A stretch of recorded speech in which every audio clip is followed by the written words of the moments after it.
soldier. I'm Sam Biagetti, and this is Historiansplaining. A historian tells you why everything you know is wrong. This is my 5th lecture on the Middle Ages, and at this point I'm going to start focusing in on specific topics in the Middle Ages. And I'm going to start with the Crusades.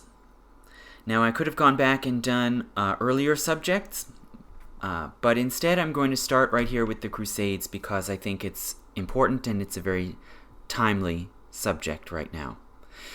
So this lecture is going to be about the beginning of the Middle Ages, and the beginning of the Crusades, and it's going to try to answer the question, why did the Crusades happen? Now, with any huge movement or any war, there are always going to be many answers to that question.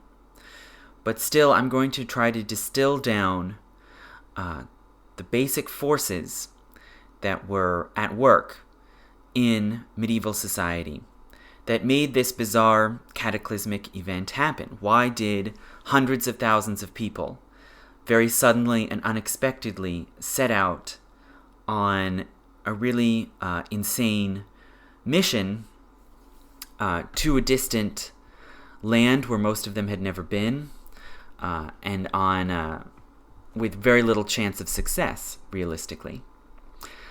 The First Crusade was launched because Pope Urban II made a rousing and powerful speech calling for an expedition to Jerusalem at the Council of Clermont, which was a church council in France, in November 1095. So right in the beginning of the High Middle Ages.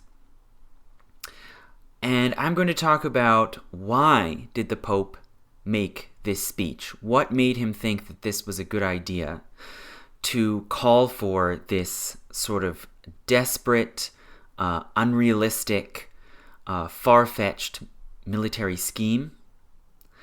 I'm then going to talk about what he actually said in the speech. We don't know for certain precisely what he said. We only have later accounts, but we can reconstruct reasonably well some of the things he probably said. And then I'm going to talk about how people responded to it and why the speech actually worked. So, what had happened in Western Christendom in those hundreds of years leading up to the Council of Clermont that made this bizarre idea of the Crusade conceivable? Well, several developments had happened, which I've talked about before in other lectures. So some of these things will sound familiar if you've been listening to the earlier introductory lectures about the Middle Ages. One of them is simply demographic growth. The climate in Europe had gradually been warming from about the 800s through the 1000s. Productivity of farms was massively increasing. New land was being brought under cultivation. Much bigger and more reliable food surpluses were available. And by 1095, towns and cities were growing, and there was now much more mobile population around, beyond the basic peasant population that was needed to farm the land. So that made sort of mass movements and concerted action much more conceivable than it would have been 100 or 200 years earlier. So that's one of the basic developments that we have to know that made the Crusades possible. Another is geopolitical. It's fairly obvious. It's the ongoing conflict between Islam and Christianity. Now, Islam had arisen very suddenly and unexpectedly in the Middle East, beginning in the 7th century. And after the death of the Prophet Muhammad, Muslim rulers had set out on a long spree of military campaigns, invading and conquering neighboring lands. Their goal was not to spread Islam per se, nor was it to convert the people they conquered. These military campaigns were for political and economic reasons. They wanted land, they wanted wealth, and the spread of Islam and Islamic civilization was sort of a side benefit.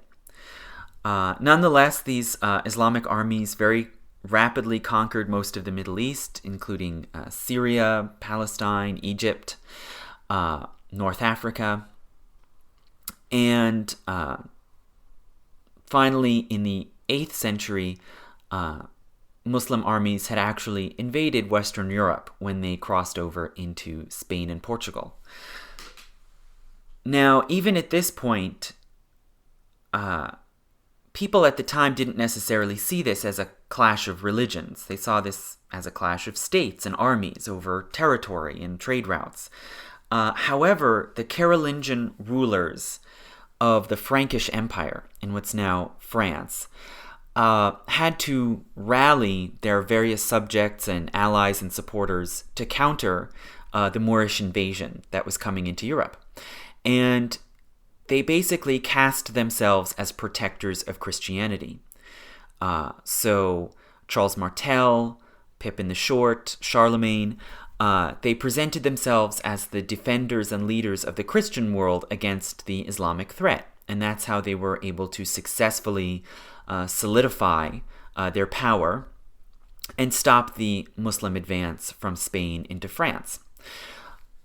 And it's really from this time forward that many Europeans see their Christian loyalty as going hand in hand with opposition to Islam. And they start to see Christianity and Islam as sort of two clashing civilizations. And that notion has lasted, of course, down to today in many people's minds. Nonetheless, in the ensuing centuries, you basically saw a sort of stalemate where Muslim powers held most of Spain and Portugal. The rest of Europe remained in Christian hands.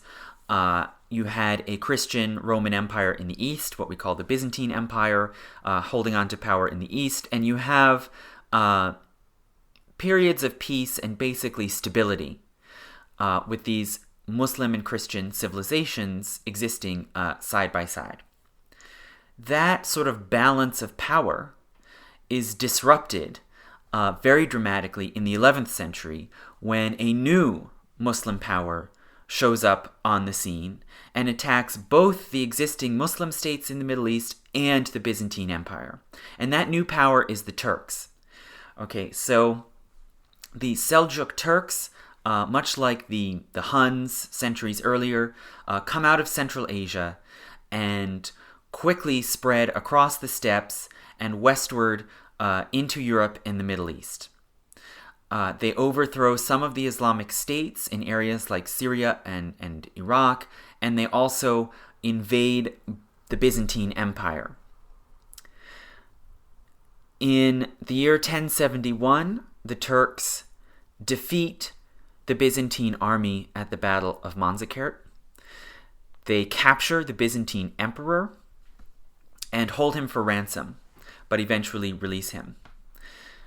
With the defeat of these main Byzantine armies at Manzikert, basically all of Asia Minor, most of what's now Turkey, is simply opened up to the Turkish onslaught. The Turks take almost all of that country except for a small area on the Bosporus close to Constantinople. So they actually very quickly come to threaten Constantinople, and hence they threaten what remains really of the Roman Empire, and they threaten that main bulwark, Christian power protecting Europe from Islam. The Byzantine emperors, after the Battle of Manzikert, write a long series of letters to the Pope, right, the leader of Western Christendom, basically imploring the Pope to send help. they want the Pope to organize some Western Christian knights who by now are known for their fighting skills and prowess. They want the Pope to send an away team of knights to Constantinople to help defend what remains of the Eastern Roman Empire against the Turks. This was really a tall order because just journeying to Constantinople was very expensive and risky and a major undertaking, let alone being ready then to fight and defend a city against the Turks. So for decades, the popes simply ignore these pleas, or at best give them sort of half-hearted entertainment, but they don't take action. Nonetheless, this threat of the Turkish advance towards Constantinople is on the minds of people in Western Europe, and it is one of the main reasons that the notion of a concerted crusade eventually comes to the Pope's mind. Nonetheless, why did the Pope take this step, not only of organizing knights, but of calling for a kind of massive concerted expedition to the east in 1095? Well, it wasn't just to protect Constantinople and the Byzantines. The idea of calling a military expedition also offered to possibly solve internal political problems within Western Europe. So Western Christian society was still terribly divided and in many ways dysfunctional, disorganized, and there were all kinds of ongoing disputes that could be at least papered over, if not permanently resolved, by a concerted military action under papal leadership.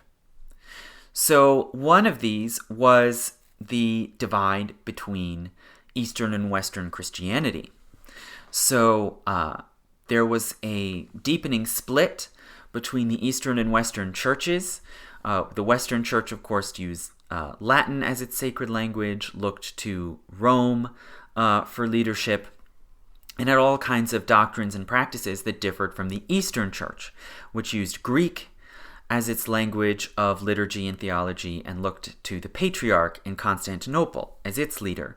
And this divide over how the church should work and who was ultimately in charge of the church had been getting worse and worse over the 11th century. In the year 1054, the Patriarch and the Pope got into yet another fight and actually excommunicated one another. So both church leaders at this point looked at the other as a heretic. Now, we in retrospect call this fight, which led to the Pope and the Patriarch excommunicating each other, we call it the Great Schism. But people at that time didn't necessarily see it as a schism. They didn't see it as a permanent institutional separation of the two churches. Ideally, at least, there was still a chance that eventually the two leaders would reconcile and you would have a united, cooperative Christian church. So when the emperor pleaded with the Pope to help save Constantinople, the promise, at least one of the promises that the Pope surely had in mind, was that maybe if they did undertake some sort of expedition that successfully saved the Eastern capital, that then the church would be reunited under Western leadership, right? Now, the popes were also struggling at the same time with the secular royal powers within Western Europe. So there had been a long dispute, particularly with the Holy Roman Emperor, over who had the power to choose and invest church officers. who had the right to appoint bishops and priests and abbots and so forth, the so-called investiture controversy. And the popes had been desperately fighting with royal authorities, the Holy Roman Emperors, also kings of France, kings of England, over these sort of legal and political powers. And popes had excommunicated a lot of these kings and emperors as well. So you had kind of excommunications flying in all directions as people disputed, who was head honcho in this Western Christian civilization. This dispute also promised to possibly be resolved, or at least put into the background, if these secular rulers rallied together and united behind the Pope's leadership in a sort of grand cause of saving the East. Now, just to add insult to injury, the Pope who called the Council of Clermont, Pope Urban, was actually not the only Pope. The Western Church was divided over who was the legitimate Pope. And there was another Pope called Clement who actually controlled most of Rome. So the Pope who held the council in France, Pope Urban, actually rarely set foot in Rome because he was not safe there. It was under the control of supporters of a rival pope. And this is the sort of thing that can happen when you have an institution like the Western Church where councils elect the leader. There can be all sorts of disputes over what's a legitimate council. Were enough people there? Was there a quorum? Was it called by a legitimate authority? Did it operate according to legitimate rules? And so these councils could be sites of disputes and confusion, and hence you could end up with disagreement over who was actually the legitimate pope. And that was the case with Pope Urban. He had a so-called anti-pope, a rival pope, always looking over his shoulder. So again, calling for a crusade was a way that Pope Urban could possibly settle this dispute and establish his legitimacy and loyalty to him as the real pope. Now, lastly, there was a kind of ideological tension and conflict within Western Christian society. Beyond these questions of who's the supreme authority, the pope, the emperor, the patriarch, there was also an ongoing conflict over how people viewed war. So the noble class in Western Europe was technically a warrior class.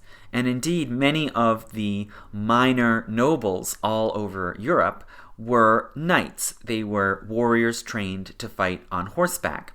And warfare was how they achieved glory and honor. It was how they achieved wealth.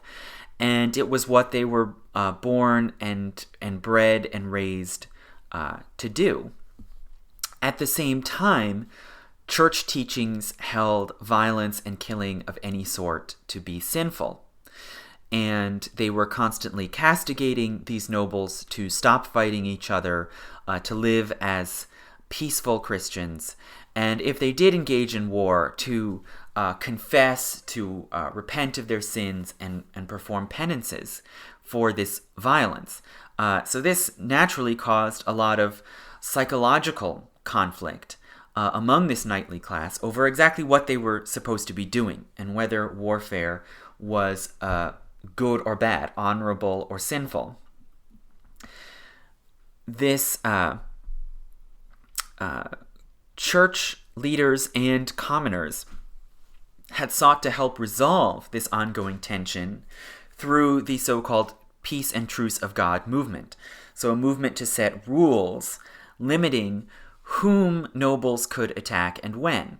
And various sort of spontaneous councils had gathered, especially in cities in France, in the late 900s and on into the 1000s, which set up, which proclaimed new rules saying that nobles, for example, could not attack peasants, could not attack church members, women, the aged, children, basically limiting nobles' ability to fight anyone other than other armed nobles.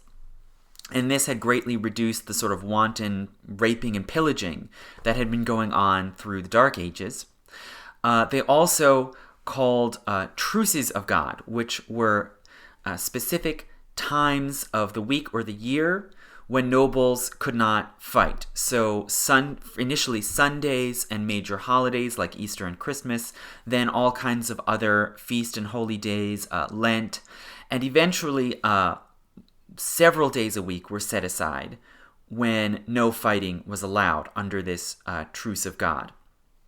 And we know that this movement to constrain nightly warfare in Europe was very much at play in the Council of Clermont when the Pope called for a crusade, because the first action that the council took when it convened at Clermont was to declare that the truce of God applied from Thursday through Sunday. So that meant that at this point they were limiting fighting to only 3 days a week.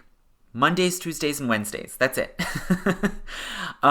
So, not surprisingly, this presented a growing problem for people who had been trained and who made their living and their place in the world through fighting, that now most days of the year they weren't supposed to fight, according to canon law.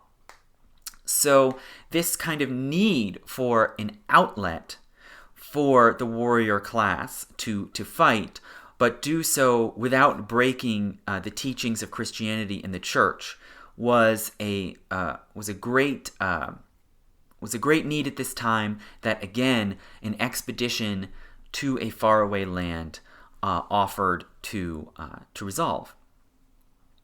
So we can see all of these kinds of advantages, political advantages, and possible political and social rewards that the Pope and the Church could reap if they called for an expedition for Western Christian fighters to venture out to the east and help protect the Byzantine Empire. Nonetheless, it was still a very risky idea. And what the Pope ended up doing was not just calling for a team to go help protect Constantinople, but he actually called for an expedition to recapture Jerusalem. And this, even more than a mission to Constantinople, this was a really crazy, off-the-wall, unlikely idea. And yet, it seems Pope Urban decided that this was a high-risk but high-reward bargain, and he took it. Now, why Jerusalem? Well, obviously Jerusalem has greater religious significance than Constantinople does, but it had a particular kind of religious significance that fit very tightly into the beliefs and practices of medieval Western Christianity in a way that made it much more powerful of a motivator than Constantinople or the Eastern Empire. Okay, why? What was it about Western Christianity that made this idea of an armed expedition to Jerusalem so appealing and made it make so much sense both to the Pope and to the followers that he inspired?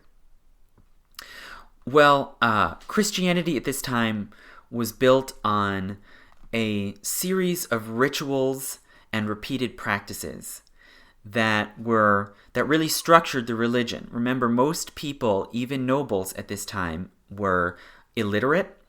So people's understanding of Christianity was not based on reading the Bible or reading religious texts. It was based on repeated actions, right? Words that are recited, rituals that are performed. And the sacraments of the Western Church had not yet been officially codified. That didn't happen till later in the 1200s, that they codified that there are 7 sacraments. But there was a whole variety of different life cycle rituals and worship rituals that were considered sacraments, right? Holy actions. And one of these was the sacrament of reconciliation. The sacrament of reconciliation possibly was really the most important and the one that people invested the most time and thought into in the Middle Ages. So what is the sacrament of reconciliation? Well, reconciliation basically is what you do when you've done something wrong, right? When you have sinned and you have to reconcile with the church. And the sacrament of reconciliation, its origins go back to the Roman era. So it goes back to the time when you had secretive churches meeting in the Roman Empire, and Christians periodically would be persecuted. And whenever there was a wave of persecution of Christians, a certain number of them would abjure the faith, right? They would deny it. They would say, no, I'm not a Christian. They might do things like make offerings to pagan gods. They would abjure their religion. Then after the persecution ended, those people often would come back and want to participate in the church again. And other Christians who had remained steadfast in the faith disagreed with each other about whether you should allow those people back in, right? If they have betrayed Christ, they've betrayed the faith, should they be excluded and cast out of the church, or should they be allowed back in? So this question of what do you do with people who have committed this serious sin of betraying the faith, yet they are baptized Christians and they want to come back to the church. Well, what church leaders, what a sort of network of bishops decided was we need a process for these people to confess what they have done, show that they are sorry, and then be accepted back into the church. So that's where the sacrament of reconciliation came from. And the basic process that they set up was that they have to confess what they've done. It's sort of like, if you're an alcoholic, the first thing you have to do is admit you have a problem. You first have to confess that you have sinned. If you are truly contrite and confess and admit that you have sinned, then a priest can absolve you of that sin, meaning you're basically forgiven by the church of that sin. Then you are expected to show your contrition and show your gratitude for the forgiveness that's been given to you by doing a penance, some action, some sort of sacrifice or humbling action that shows your gratitude. So this could include things like reciting prayers, doing a fast, not eating some particular food for some length of time, making a donation, giving some of your possessions to the church or to the poor, or going on a pilgrimage. So going on a pilgrimage became a common mode of penance especially in the 10th, 11th centuries, right? So in this time when it's starting to become a bit safer to travel around, pilgrimage becomes a comparatively appealing and even fun way of doing penance. People would go out on the roads, sometimes barefoot, sometimes in very sort of humble clothes. They would depend on alms and charity to support them, and they would journey to some sort of sacred site. A very common one, which probably a lot of you have heard of, was the resting place of St. James at Santiago de Compostela. In Spain, people would sometimes walk hundreds of miles to this holy site. You might do a pilgrimage to Rome. You might do a pilgrimage to places associated with saints or places with healing powers, like the baths at Lourdes in France. Or you might just go to some local place. You might go to a chapel or a burial site of a saint or the site of a saint's relic in a neighboring village. It depended on what you were capable of and how much penance you thought you needed to do. And there came to be even something of a pilgrimage industry. It became a way of a sort of form of tourism. It was a way to see the world. And businesses like taverns and inns would cater to pilgrims and could make quite a bit of money serving pilgrims on the roads. There were some professional pilgrims, people who basically made it their careers to travel around to pilgrimage sites all around Europe and see the Christian world in this way. Marjorie Kemp is an example of a medieval woman who was one of these kind of professional pilgrims, and she basically wrote a guidebook, much like a modern-day travel book, explaining what the good sites are and what are the good inns to stay at on the way, and where to go if you want to see different sorts of places or get healing power for different kinds of illnesses. So pilgrimage was a huge part of medieval life already by 1095. Pilgrims were expected to go unarmed. You were supposed to be humble and contrite and accept whatever fate befell you.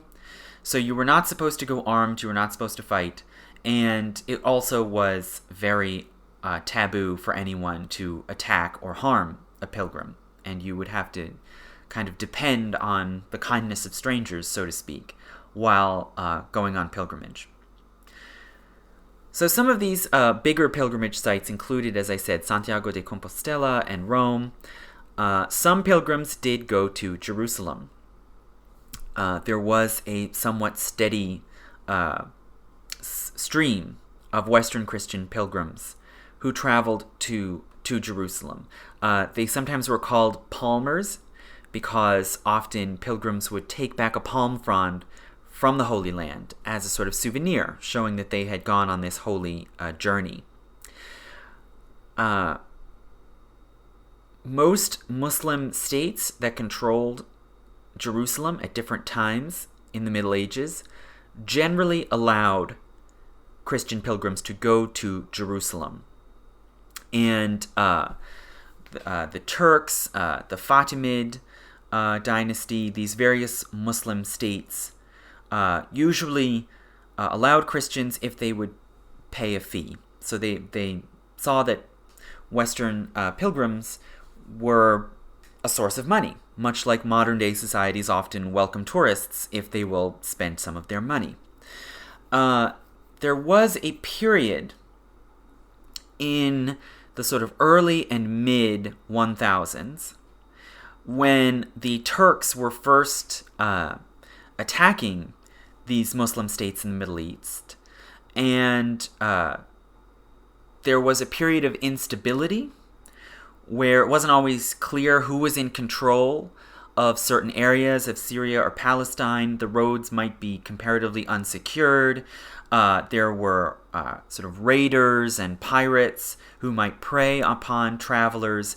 And so there was a period of comparative danger where it became more dangerous for Christian pilgrims to make the trek down to Jerusalem. And there was a sort of infamous incident in the year 1064 when a large German pilgrimage set out to Jerusalem and were attacked by bandits and mostly massacred. So this was taken as a sort of shocking event, partly because most of the time most pilgrims could make it to Jerusalem safely. So there was this period up through about the 1060s when it was a bit more dangerous, and some pilgrims were robbed or kidnapped or killed while traveling to the Holy Land. But by 1095, this had pretty much calmed down. You had sort of more secure, settled borders. You had more stability in the region, and once again, it was reasonably safe to travel to Jerusalem. So this situation still can help to account for why the Pope took this drastic step of actually calling for a conquest of Jerusalem, because Jerusalem was a pilgrimage site. Pilgrimage was so important in the sort of fabric of European civilization, and Jerusalem was the most important and most holy pilgrimage site. There was no more There was no greater holy site that you could possibly visit. It was where Christ had walked and preached and died and risen from the dead. All of the apostles had been there. It was, of course, the great holy city of the Old Testament as well. It was, to medieval Christians, it was the center of the world. As I mentioned before, if you looked at medieval maps of the world, it was always Jerusalem at the center, with the continents of Asia, Africa, and Europe surrounding it. So Europeans always, however highly they may have thought of themselves, they always saw themselves as on the fringe of the world, looking inward towards the center, which is Jerusalem, the holy site that is the point of contact between the human earthly world and God and the divine world, the place where Christ had risen from the dead. Finally, it may seem strange, considering all of these factors, that the Pope only called for a crusade in 1095. Why not earlier? Why not in this period when there was comparatively greater danger to pilgrims? Well, apocalypticism was a factor as well. We certainly know it was a huge factor in how people responded to the Pope's speech, but it probably also is one of the reasons why the Pope made this speech at this council in 1095, was expectations of a coming apocalypse. So generations earlier, in the years leading up to the year 1000, many people had expected that the second coming of Christ was imminent. So in the Christian worldview, they were living in the final age of humankind, which was the Christian age, and that age would finally end when Christ returned and judged the living and the dead. And many people expected that would actually happen in the year 1000, that there would be 1000 years of the Christian era, and then when that was up, you would finally have the apocalypse and the final victory of Christ against Antichrist and good against evil. People woke up on New Year's Day 1000 and nothing had happened. So there was a sort of disappointment and disbelief on the part of many people that the second coming didn't arrive, and that things seemed to be going on the same as before. Now, not surprisingly, many people asked why, and they turned their minds to Jerusalem, to the center of the world and the place where naturally Christ would probably return, because that's where he had died and resurrected. And they said, well, Jerusalem is in non-Christian hands. So could Christ reappear and take up rulership of the world surrounded by enemies, as they saw it?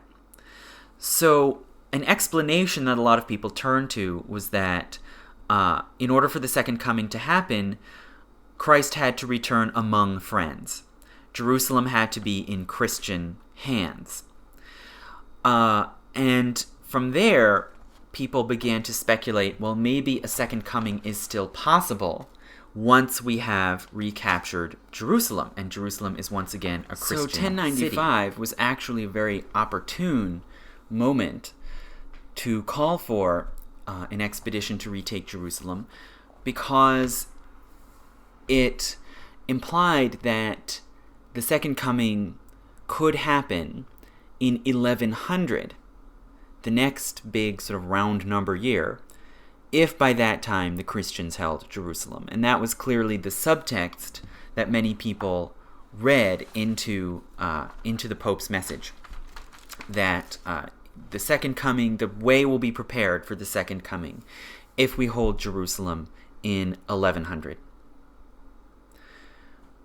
Okay, with all of this being said,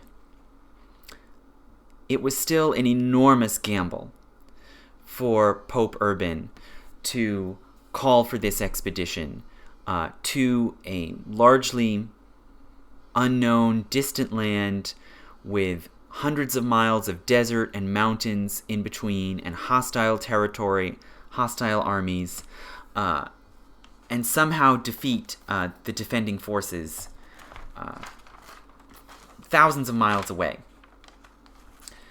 So what did the Pope say? How did he get this movement underway? Well, again, we don't know precisely what he said. He didn't preserve a written record of his speech, and no one copied it down verbatim at the time. Rather, people recalled it later, usually a few years later. And the accounts of the speech are not entirely consistent. So we have to go with our best guesses based on the evidence we do have. It's pretty clear that he decried violence that the Islamic rulers were supposedly perpetrating against pilgrims and against the Christian residents of the Holy Land. Now we have to remember the Crusades conquered large swaths of Syria, Armenia, Palestine, and the city of Jerusalem. Those areas were all still majority Christian at this time. Islamic rulers did not prioritize conversion of their subject peoples, and they did not consider conversion by force to be legitimate. And so conversion of people who had been conquered by Muslim states was very slow and very gradual. And at this time, in the 11th century, most Middle Eastern people in these areas like Syria and Palestine were still Christian. Okay, they were Syrian Christian, Armenian Christian, Greek Christian, various sorts. So this was a case of largely Christian areas being ruled by Islamic governments and a Muslim ruling class. And the Pope and his closest supporters portrayed this Muslim rule as tyrannical and violent. His speech probably decried atrocities that the Muslims were often accused of, such as forced circumcisions.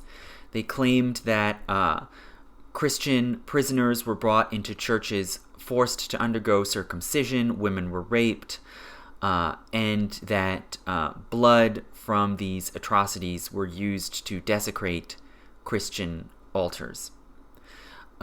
This was all probably false, or maybe was massively exaggerated from a few minor incidents from decades earlier.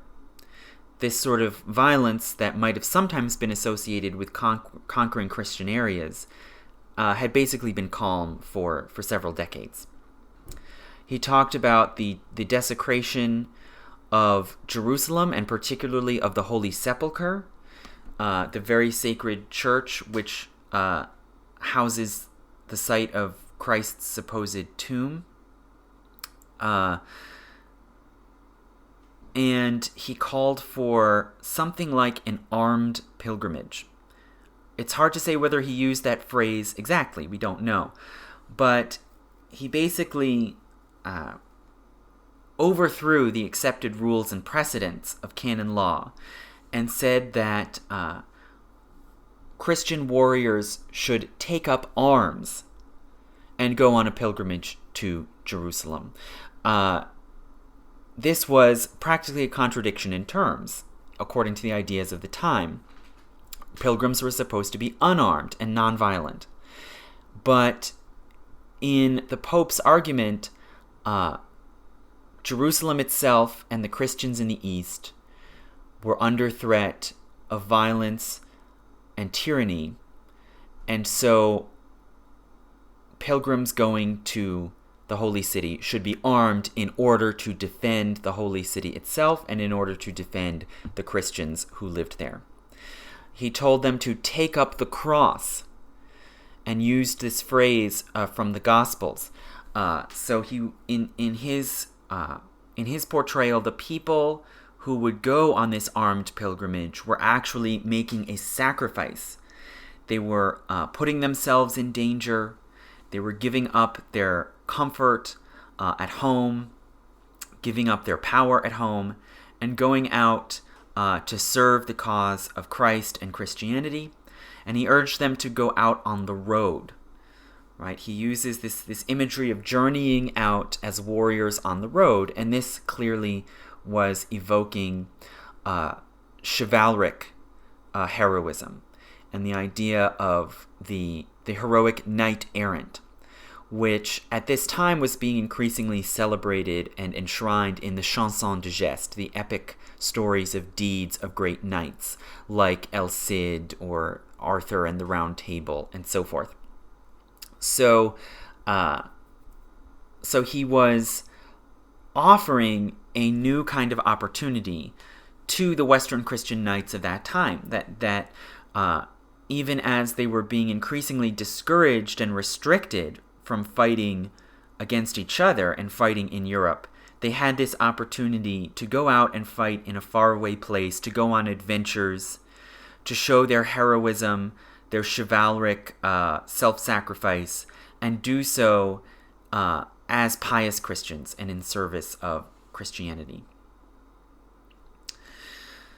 Now, probably a lot of people, certainly many people have said, and you may have heard over the course of time, that people went on crusade because they were offered an indulgence, meaning that their sins would be forgiven. That is not accurate. There's no evidence that the Pope said that. Rather, what he said, what we know of from the existing records of the Council of Clermont, is something that makes a lot more sense in the context of the religious beliefs of that time. So there's no written record of the speech itself, but there are the proceedings of the council, which show us that the Pope, before the closing of the council, so probably around the time he made this big speech, used his papal authority to declare, quote, "Whoever might set forth to Jerusalem to liberate the Church of God can substitute that journey for all penance." So remember, penance is so enormously important in medieval Christianity. People are giving up tons of money and time and work to do penance and to show their piety and their contrition for their sins in this medieval church.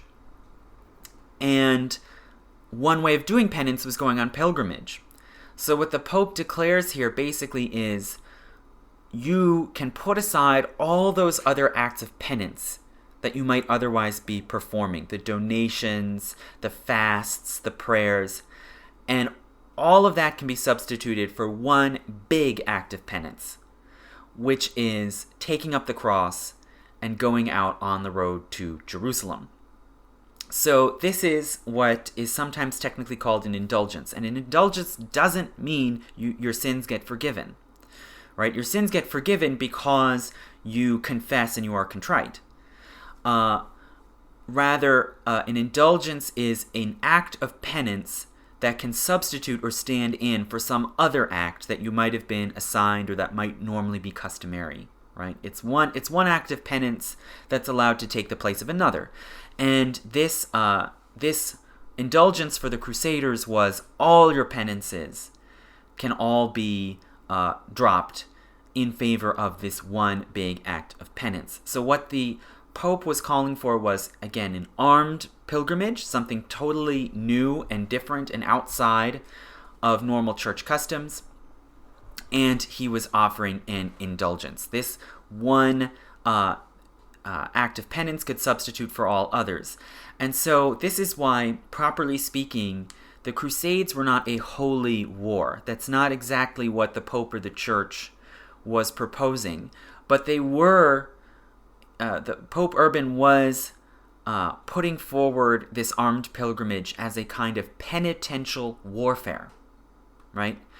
Warfare had normally been considered sinful, but in this case, it would be penitential. It would be an act of sacrifice to undertake this armed expedition on behalf of protecting Jerusalem and protecting the Christians in the East. So this seems to be basically the meat of what the Pope said. The Eastern Christians are under attack, the holy sites are being desecrated, and it is now the duty of Christian fighting men to take up the cross and go out and, in an act of penitential warfare, journey to Jerusalem and retake Jerusalem for Christ. Okay, so considering all the reasons why this was a strange and extreme and risky idea, it was probably quite uncertain how people would react. And the Pope had to put all of his persuasive and rhetorical power into this speech to get people excited and get this movement launched. Reportedly, as soon as he was done, and the chroniclers are quite consistent about this, as soon as he was done, many knights who were observing the council stood up and declared, Deus vult, God wills it. So there was this immediate, enormous enthusiasm and confidence in the Crusade message. Was this entirely spontaneous? It's also very possible that the Pope had strategically put out the word to certain knights and nobles that he knew would be sympathetic, that they should stand up and chant Deus vult as soon as his speech was over. So it certainly may have been pre-planned and staged. But nonetheless, it immediately caused tremendous enthusiasm. A noble who supported the Pope's message stood up, went up to the makeshift stage where the Pope had delivered his speech, knelt before the Pope, and asked to take up the cross. Basically asked the Pope's blessing and support in his setting out on this mission to Jerusalem. Now, conveniently, there was a seamstress on hand right there in the front row with a cloth cross already cut out, who walked up to this nobleman and sewed the cross on his shoulder. This mimicked what had been done before by many pilgrims who would affix some sort of holy image or object to their clothes to show that they were pilgrims on a pilgrimage. And in this case, this knight was taking up the cross by having this seamstress sew the cloth cross to his shoulder, and showed that, in a sense, he was, on the one hand, a pilgrim, and on the other hand, he was a warrior, venturing out to fight in service to his Lord, who in this case was Christ. So it's sort of combining the imagery of pilgrimage with the imagery of knighthood and chivalric warfare together at once. And once this had happened, then a whole flood of knights and nobles, as well as churchmen, rushed up to take up the cross as well. It became sort of a frenzy, and seamstresses had to be pulled out of all corners to sew cloth crosses onto their garb as they sort of formed this initial crusading army. The word of the Pope's call for an expedition to Jerusalem quickly fanned out from Clermont. So on the one hand, the Pope continued his speaking tour around France and spoke at several more church gatherings around France, preaching this crusade. But at the same time, the movement kind of took on a life of its own, beyond the Pope's control. Self-appointed messengers, many of them simple commoners, minor merchants, tradesmen, pilgrims, ventured out all over France and then into Germany and the Low Countries and Italy, spreading the word of what the Pope had said and calling on men and women to support this armed pilgrimage. Some of them by joining it, by taking up arms, some of them by giving food or money or supplies, but in whatever way that was within their power, supporting this grand mission. It's worth mentioning at this point that the word crusade didn't exist yet, right? So I've been using that word, and it's sort of unavoidable because we need a shorthand to talk about this movement. But at the time, people simply called it the pilgrimage or the movement. It was seen as a penitential act, an act of sacrifice for the sake of Christ and the Eastern Christians.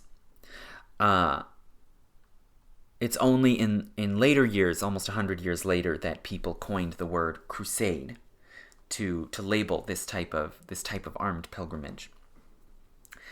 So word of the pilgrimage and the movement that the Pope was calling for to retake Jerusalem spread like wildfire. And the courses of enthusiasm ended up splitting into two basic streams. So on the one hand, you had a great number of knightly recruits, of armed, trained noblemen, particularly from France, who took up the cross. France had traditionally had a special relationship with the papacy. It goes right back to Charles Martel and to Charlemagne and his protection of the Pope against the Lombards. There was this kind of special, long-standing alliance between France and the papacy. And naturally, the Pope's vision and the Pope's word carried enormous weight among these often very powerful ruling nobles, especially in central and southern France, where Pope Urban preached his series of sermons. So you get a fairly organized, well-equipped, comparatively well-prepared army organizing itself in this winter of 1095 to 96, mostly in France. On the other hand, you also get an outpouring of popular enthusiasm and self-organized peasants and commoners joining the Crusade movement, mainly in Northern Europe. So Northern France, the Netherlands, Northern Germany. In these areas, you have a more kind of decentralized, chaotic, popular upswell of crusading passion. There was no particular leader planning this movement in the way the Pope did in his councils in France. However, the most prominent preacher who seems to have driven a lot of the movement was called Peter the Hermit. We don't know exactly who he was, but he was a person. We don't know exactly where he came from. It's very sketchy. But he traveled around in 1095, 96, 97, around Northern Europe, preaching the mission to Jerusalem. He traveled barefoot and in very plain, crude clothes.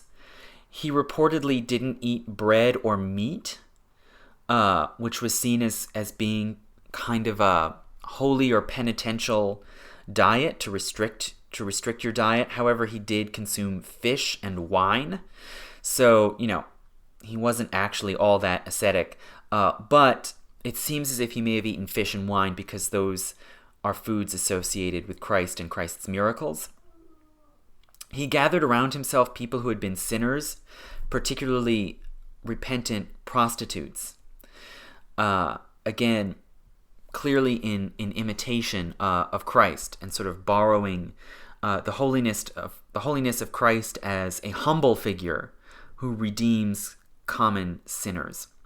So Peter the Hermit gathered around himself a kind of cult of enthusiastic followers who charged through the countryside around Northern Europe, drumming up passion and support for the armed pilgrimage. there were reportedly many signs and miracles seen in Europe at this time, which people interpreted as signs of the importance and the legitimacy of the Pope's crusade. Things like comets and unusual objects in the sky, earthquakes, strange insects, animals behaving in strange ways, and these sort of anomalies, as often happened, were taken to be signs or miracles, encouraging people to believe in the Crusade movement. So by about the end of 1096, we have a serious movement, or you might say two very serious and very different movements that were effectively gathering force and preparing to launch the expedition to Jerusalem. The sort of popular movement that we saw in Northern Europe gradually gathers together into large sort of makeshift peasant armies that set out from France and the Low Countries and Western Germany and set out to the east in expectation of eventually gathering at Constantinople, where they can then proceed to Jerusalem. One of the first things they do is they attack Jews. So there was a significant Jewish population at this time in the Rhineland area, the area that's now kind of Western Germany and the borders of Germany and France. And many of these sort of peasant crowds that were preparing to set out on the crusade believed that they should first confront the so-called enemies of Christ in their own midst before they set out to fight the enemies of Christ off in the Holy Land. So they went into towns and cities like Speyer that had Jewish populations, and mainly they would demand that the Jews convert and take baptism as Christians. And this was not entirely surprising, considering that it was a widespread Christian belief that the Jews had to accept Christ before the second coming could happen, that this was one of the final steps towards the apocalypse and the second coming, the conversion of the Jews. So they demanded that Jews convert. Some did, some refused, some fled, and of those who refused, many were killed, and their goods and money were requisitioned and taken by these crusading crowds. So the attacks on Jews could serve as a way of sort of solidifying and hardening these makeshift armies, preparing to become fighting forces. It was a way of identifying an enemy and practicing violence against those enemies, and it also was secondarily a way of getting money and goods to prepare them for this journey to the Holy Land. And some of the Jews who survived these attacks are groups of Jews that preemptively bribed the Crusaders. Sometimes they could offer money and food and supplies in return for safety, but in some cases they were simply killed anyway, and their money was then taken. So we have these two movements already launched by the end of 1096. We have sort of Peter the Hermit's popular, enthusiastic movement in Northern Europe. We have more of an organized, noble-led, more disciplined army forming in central and southern France. And these two groups separately set out on their various routes eastward with the intention of reconnoitering at Constantinople. And as they set out to the east, people have to come up with ways of talking about this totally new, unprecedented, bizarre movement. Who are these people? What are they trying to do? And the armies came fairly quickly to be referred to as Franks.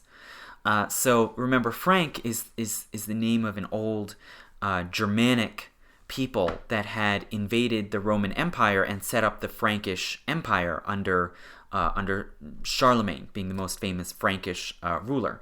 And so many of these crusaders came heavily from France and came from the sort of old nobility of France, and their main common language that they spoke was medieval French. And so they came to be called Franks in contrast to the Eastern peoples, Greeks and Syrians and so forth, that they were going to encounter in the East. So these two different groups of Franks set out to the East with the goal of getting housing and weapons and supplies and so forth at Constantinople. And from there, not simply fighting on behalf of the emperor, but setting out into the Holy Land with the goal of attaining Jerusalem. So what I'll talk about in later lectures is what actually happens in the Crusades and what happens when these masses of probably hundreds of thousands of Franks start pouring in to the capital at Constantinople. So today, when we look back at the Crusades, at the strange ideas about miracles and prodigies, when we look at the attacks on Jews, when we look at the eventual violence of the conquest of Jerusalem, it can be very easy to sort of push them away and say, oh, those were medieval people, they were prejudiced or hateful or narrow-minded in a way that we are not today. But it's important to remember that when this movement was launched, it was not because someone appealed to people's baser instincts, their bloodlust or religious hatred. It really worked by appealing to their highest ideals, right? Their sense of self-sacrifice, their desire to protect the innocent, to protect the victims of tyranny, and really very well-calibrated propaganda played on these sort of higher ideals and impulses that led so many people to join this movement. And so we have to be very careful of sort of sneering and saying, oh, those people in the past are so unlike us, especially at a time when we in the United States have been at war in the Middle East for off and on for more than 25 years now, and when so many military actions are justified using this rhetoric of protecting the innocent, protecting the victims of tyranny, spreading our ideals. We should be very careful of thinking that we are so much smarter or more enlightened than these people almost 1,000 years ago. So that's why I think it's very important to fully understand what the Crusades were really and where they came from and what sort of aspects of human nature played into the Crusades. So in future lectures, I will talk more about how the Crusades actually worked and what happened. And if you like these lectures, you can find all of them on Stitcher and SoundCloud and iTunes, and hopefully eventually on YouTube. And please take a look at my Patreon page, also under Historiansplaining, and your support would be tremendously welcome in keeping these lectures coming. And if you have any questions or topics you want me to address, you can email me at historiansplaining@gmail.com.